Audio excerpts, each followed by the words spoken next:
The short answer to why there's so many mass shootings: the easy access to guns, the right-wing culture of fear, and the lack of good mental health services.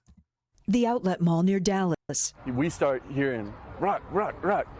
The Atlanta medical office. All I see was police cars and SWAT and everybody just pulling up, back to back, back to back. Neighbors shot in Cleveland, Texas, a Sweet 16 birthday party in Alabama, a Louisville bank, and an elementary school in Nashville.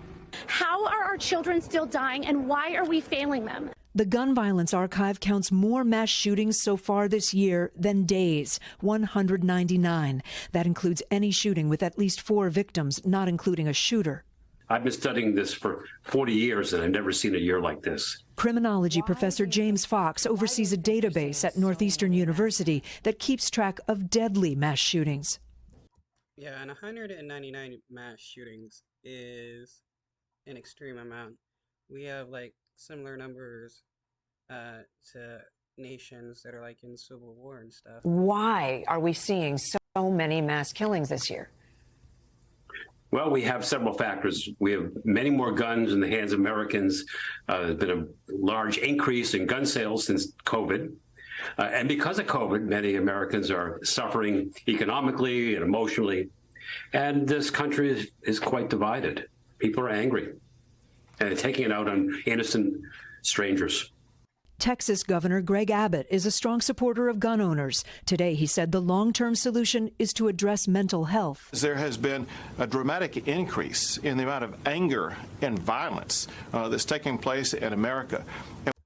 Let's not take advice from Greg Abbott, who has like increased access to guns, and his state is having a bunch of mass shootings as a consequence. And he honestly doesn't care about mental health. If right-wingers did, they wouldn't have been the ones to want to shut down the mental hospitals and revoke or slash funding for mental health services.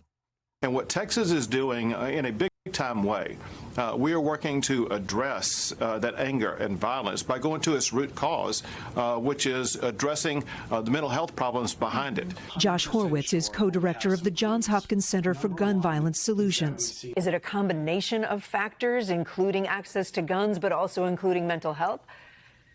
Well, it's always a combination of factors.